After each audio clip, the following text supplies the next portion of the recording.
நம்மை தம்முடைய வழிகளிலே நடத்த வல்ல கர்த்தருக்கு துதியும் கனமும் உண்டாகட்டும். இந்த நாளுக்கான ஆதார வசனங்கள் ஜெபிக்க 1 ராஜாக்கள் 8ஆம் அதிகாரம் 58ஆம் வசனம்.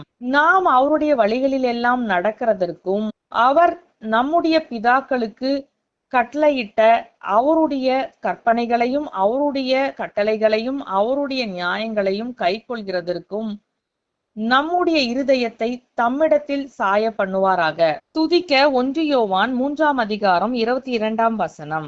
அவருடைய கற்பனைகளை நாம் கைக்கொண்டு அவருக்கு முன்பாக பிரியமானவைகளை செய்கிறபடியினால் நாம் வேண்டிக் கொள்கிறது எதுவோ அதை அவராலே பெற்றுக் கொள்கிறோம். கர்த்தருடைய வேதமே சத்தியம், அதுவே நமக்கு சட்ட புஸ்தகம்.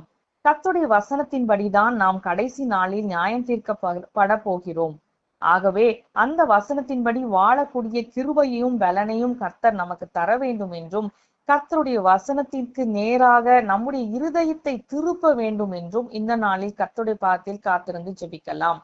கர்த்தருடைய வசனத்தை விட்டு வழி விலகாமல் வாழ கர்த்தர் நமக்கு பலனை தந்து அவருடைய பரிசுத்த ஆவியினால் நமக்கு ஒத்தாசையும் அருள வேண்டும் என்றும் இந்த நாளில் நமக்காகவும் நம்முடைய குடும்பத்தினருக்காகவும் விசேஷமாய் காத்திருந்து ஜெபிக்கலாம். துதிக்க வேண்டியது வேதத்தை நேசித்து அதன்படி வாழ ஒப்பு கொடுத்திருக்கிற நமக்கு கர்த்தர் சகாயராயிருந்து நம்முடைய விண்ணப்பங்களுக்கு பதில் கொடுத்து நம்முடைய விருப்பத்தை எல்லாம் நிறைவேற்றுவார்.